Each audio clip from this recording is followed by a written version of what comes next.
আমি বাজারে চলে গেলাম। ইব্রাহিম আলাইহিস সালাতু ওয়াস সালাম এই মূর্তিগুলো দেখে গেছে তার মেজাজ খারাপ হয়ে, করলেন কি সবগুলোর মাথা একটা করে ভাঙলেন। ভেঙ্গে মাথা ভাঙলেই তো সব শেষ হয়ে যায়, মাথা ভেঙ্গে জড়িতে করে নিয়ে চলে গেছেন বাজারে। সামনে রাখা মাত্র এই মাথায় হাত দিয়া তার বাপ আজর বলতেছে, ইব্রাহিম এগুলো কি করছো তুমি? সব তো ভেঙ্গে চুরমার হয়ে গেছে। কাব্বা আর বলেন না, আমি যখন এই মূর্তির ঝুড়ি যখন মাথায় নিলাম দেখি ওদের মধ্যে গৃহযুদ্ধ শুরু, এমন মারামারি শুরু হয়েছে। আমি উপর থেকে নামাতে দেখি একটারও মাথা নাই। বাপ এখন মনে মনে করে, তুই তো মার দিয়ে দিলি আমারে, মূর্তির যে কোনো শক্তি নাই ক্ষমতা নাই সেটা আমিও জানি, তুই তো আমার এমন কথা বললি, আমি এখন যদি বলি এটা কি সম্ভব? কোনোদিন তারা কি মারামারি করতে পারে? ওদের কি গায়ে শক্তি আছে?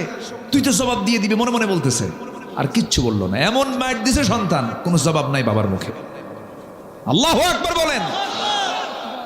মূর্তি পুজো করে ছেলে ইব্রাহিম মূর্তি ভাঙ্গে, আর ইব্রাহিমের সন্তানরা আজকে মূর্তি গড়ে, ঠিক কিনা? মূর্তি গড়ে।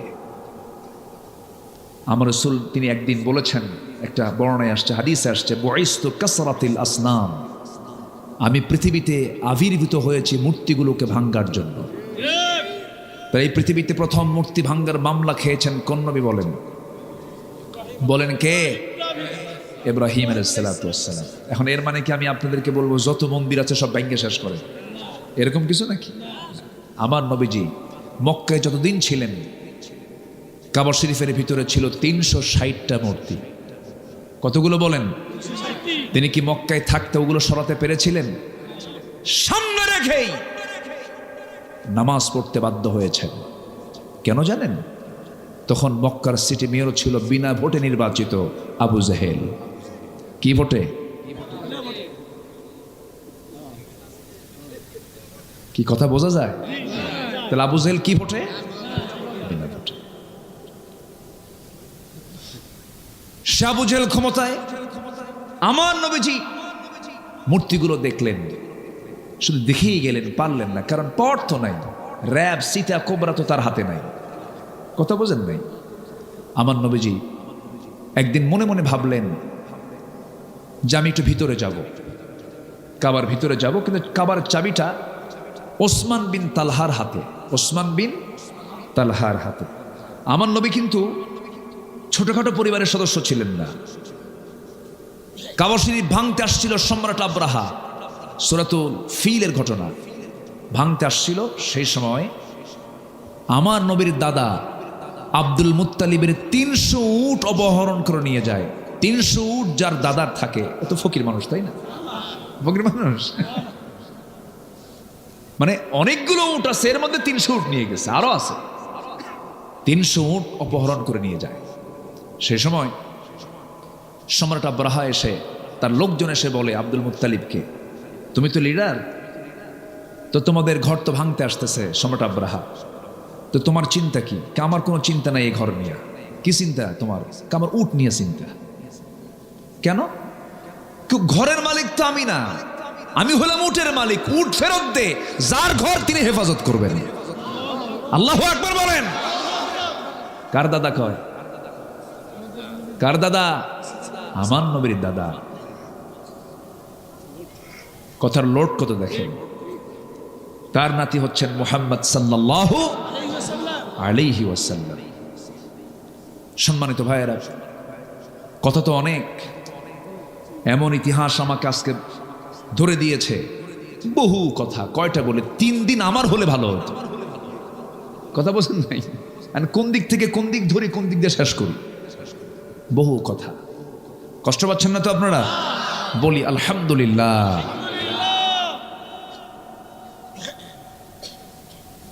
ইব্রাহিম আলাইহিস সালাতু ওয়াস সালাম তিনি জীবনে 3টে হিকমতপূর্ণ কথা বলেছেন। কয়টা? 3টে হিকমতপূর্ণ কথা বলেছেন। মাঝে মাঝে তিনি কাঁদতেন, আহারে এরকম প্যাঁচ খাটায় আমি কথা বললাম কেন? আমার বন্ধুগণ, আল্লাহ রাব্বুল আলামিন ইব্রাহিম আলাইহিস সালাতু ওয়াস সালামকে এত সম্মান দিয়েছেন, এত মর্যাদা দিয়েছেন, এত তাকে দাম দিয়েছেন, আল্লাহ রাব্বুল আলামিন তাকে একটা দুইটা পরীক্ষা করেন নাই, প্রত্যেকটা পরীক্ষায় তিনি ইব্রাহিমের মুখ থেকে চুল পরিমাণ কখনো নাশকর পান নাই। জোরে কোন সুবহানাল্লাহ। আল্লাহ রাব্বুল আলামিন এই জন্য তার সম্মান বিশ্ববাসীর সামনে উচ্চকিত করেছেন। সূরাতুল হজের শেষ নম্বর আয়াতে আল্লাহ রাব্বুল আলামিন বলছেন, ঈমানদারকে ডাক দিয়ে বলছেন, আগে ইয়া আইয়ুহাল্লাযীনা আমানু দিয়ে সম্বোধন করে আল্লাহ তাআলা ওয়াজ শুরু করেছেন। লাস্ট আয়াতে বলছেন, ওয়াজাহিদু ফিল্লাহি হাক্কা জিহাদিহি হুয়া জাতাবাকুম ওয়া মা জাআলা আলাইকুম ফিদ্দীনি মিন হারাজ মিল্লাতা আবিকুম ইব্রাহিম হুয়া সাম্মাকুমুল মুসলিমিন। জোরে বলুন আল্লাহু আকবার। আল্লাহ বলছেন, তোমরা জিহাদের মতো জিহাদ করো। তিনি তোমাদেরকে নির্বাচিত করেছেন এবং তোমাদের জন্য দ্বীনকে তোমাদের জন্য বোঝা করেন নাই, কষ্টকর করে দেন নাই, তোমাদের জন্য এটাকে কঠিন করে দেন নাই। আর জেনে রেখে দিও, তোমাদের সবার জাতির পিতা কিন্তু কেউ নন, তিনি হচ্ছেন ইব্রাহিম আলাইহিস সালাতু ওয়াস সালাম। জোরে কোন সুবহানাল্লাহ। এবং তিনি নিজেও পরিচয় দিয়েছেন তিনি ছিলেন মুসলমান। আমরাও কি বলেন? আরো জোরে আমরা কি বলেন? মুসলমান। গোটা পৃথিবীতে আজকে প্রায় 200 কোটি মুসলমান। মূল পরিচয় যদি মুসলমানকে যদি লালন করে, কোনো প্রকার দ্বন্দ্ব না রেখে, ওয়াহাবি সুন্নি আর কি আছে, কত কি আছে, নাম না বলি আর, এই সমস্ত গ্রুপিং না করে যদি আজকে মুসলমান যদি একটা প্ল্যাটফর্মে আসতো, গোটা পৃথিবীর বাতিল শক্তি সব সাগরে হাবুডুবু খেত। ঠিক কিনা? সব হাবুডুবু খেত। কিন্তু ফেরকা আমাদেরকে শেষ করে দিল। ইব্রাহিম তিনি মূর্তি ভাঙ্গেন আর আমরা মূর্তির পক্ষে কথা বলি। ঠিক কিনা? যদি কোথাও ডিসপ্লে করা, কোনো মূর্তিকে সাজানো, হ্যাঙ্গিং করা, কোনো ছবিকে হ্যাঙ্গিং করা, এরকম যদি কোনো সাজানো, যদি এটা যদি ইসলাম সম্মতই হতো, পৃথিবীর সবচাইতে বড় স্ট্যাচু নির্মাণ হতো আমার নবীর স্ট্যাচু। আছে? আমার নবীর কোন স্ট্যাচু আছে? নাই। আর কি প্রমাণ চাবেন আপনি? সম্মানিত ভাইয়েরা, সম্মানিত বন্ধুগণ, আল্লাহ তাআলা ইব্রাহিমকে অনেক পরীক্ষা করেছেন, সন্তান দিয়েছেন, আবার সন্তানকে কোরবানি করতে বলেছেন কে? তিনি কি মানা করেছিলেন? তার খাতনা হয়েছিল কত বছরে? তার খাতনা করে দিল কে? নিজে। হ্যাঁ, কারণ ওই সময় তার সতরটা খুলবে কে? কন্ত তার সতর তো দেখার সুযোগ নাই কারো। আল্লাহ বললেন, ইব্রাহিম আমি তোমাকে গোটা জাতির জন্য পিতা বানিয়েছি, নেতা বানিয়েছি, তোমার একটা কাজ বাদ আছে, তুমি এই কামটা সারো। আল্লাহ কিভাবে সারবো? যাও জঙ্গলে যাও। সহি বর্ণনা না, এটা হাদিসে আসছে। জঙ্গলে গেলেন, জঙ্গলে গিয়ে 22লা চেনেন? 22 যেটা ওই কাঠ মিস্ত্রিরা বগলের নিচে থুয়ে কাঠ কাটে, ওটাকে কি বলে মুরব্বীরা? কন 22লা না? 22লা। এরকম 22লা নিয়ে গেলেন তিনি আড়ালে, নিজের খাতনা নিজেই সম্পন্ন করলেন। এটাও কি একটা পরীক্ষা না? কন এটাকে ছোটখাটো পরীক্ষা? কন নিজেরটাকে নিজে সাইজ করা সম্ভব? কন আপনি কন সহজ না। আল্লাহ অর্ডার দিয়েছেন, করে ফেলছেন। কি পিতা আমাদের! যেরকম সুবহানাল্লাহ। অমিন যুররিয়াতি, আমার সব আওলাদরা, আমার সব সন্তানরা আমাকে ফলো করবে। হে আল্লাহ, তোমার হুকুম আমি পালন করলাম। বুড়ো হয়ে গেছেন, বাচ্চা হয় না। সারা আলাইহিস সালাতু ওয়াস সালাম তার প্রথম স্ত্রী, বাচ্চা নাই। তার তো জীবনে বিশাল বড় পরীক্ষা আসছিল, হলো রাষ্ট্রীয় পরীক্ষা একটা আসছিল তার জীবনে। কিসের জন্য? ওই যে মূর্তি। ওই সময় শিরকের সমস্যা ছিল বড় সমস্যা। প্রত্যেক পয়গম্বর যে যুগে এসেছেন সেই যুগের সবচেয়ে বড় সমস্যা দূর করার জন্য তারা আসছেন। মুসা আলাইহিস সালাম যে সময় আসলেন সেই সময় ছিল জাদুর সমস্যা। কিসের সমস্যা? সব জাদু মুজিজা দিয়ে শেষ করে দিলেন মুসা আলাইহিস সালাম, শেষ করে দিয়েছেন।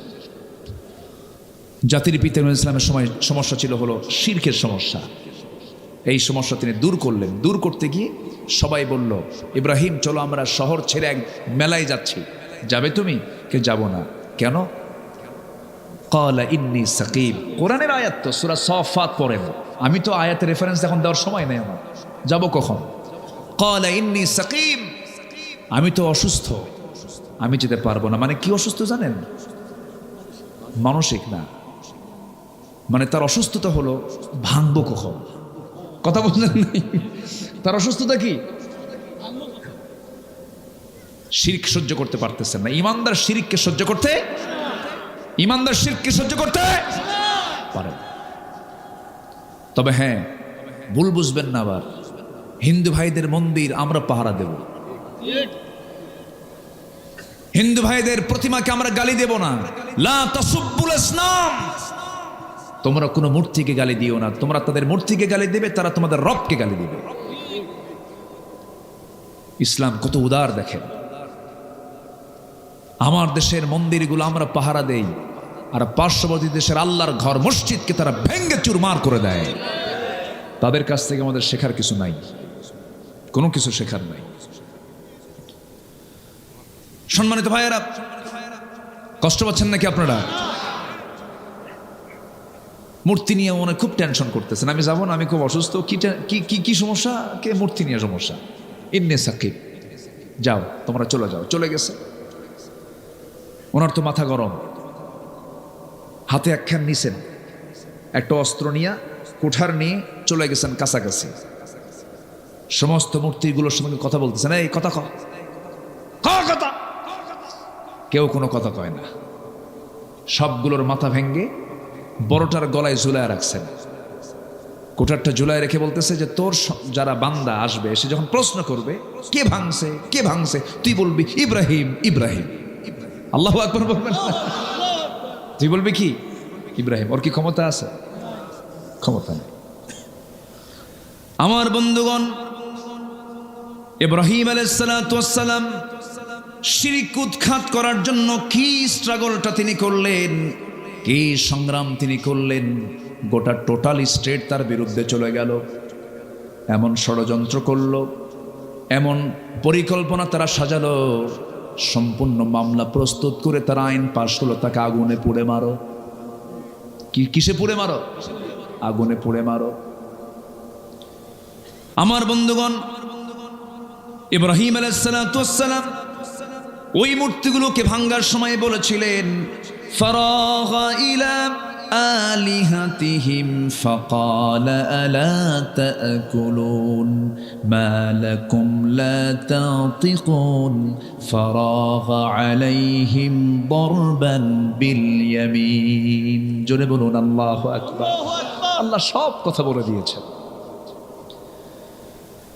فأقبلوا إليه يزفون قال أتعبدون ما تنحتون والله خلقكم وما تعملون। জোরে বলুন আল্লাহু আকবার। সব কিছু চুরমার হয়ে গেল। নমরুদের লোকজন সব চলে এসে দেখে সব মেসাকার হয়ে গেছে। কে করলো তদন্ত কমিটি করা হলো, প্রশ্ন করা হলো। এবার ইব্রাহিমের কাছে তদন্ত কমিটি এসে বলল, ইব্রাহিম কে করেছে এই কাজ? আগের বার বলা হলো চলো আমরা মেলায় যাই, তিনি বলেন ইন্নী সাকিম, আমি অসুস্থ, যেতে পারবো না। এবার বলা হলো মূর্তিগুলো ভাঙছে কে বলো, তিনি বললেন কে ভাঙছে মূর্তিকে জিজ্ঞেস কর। আল্লাহু আকবার বলবেন। এই উত্তরে দাওয়াত আছে না নাই? এই উত্তরের মধ্যে দাওয়াত আছে না নাই? নবীরে কি বেশি কথা বলতেন? কম কথা, কিন্তু সেই কথার মধ্যে থাকতো হাজারো কথা। জ্ঞানী মানুষ বেশি কথা বলে না, একটা লাইন বলে হাজার লাইন এক লাইনের মধ্যে ঢুকে থাকে। ইব্রাহিম আলাইহিস সালাতু ওয়াস সালাম এমন করে জবাব দেওয়ার সঙ্গে সঙ্গে সব লজ্জিত হয়ে গেল। ঠিকই তো, এমন রব আমাদের কথাই তো বলতে পারে না। কে তার কাছে আসলো, আমাদের রব তাও জানে না এটা কেমন কথা। আমার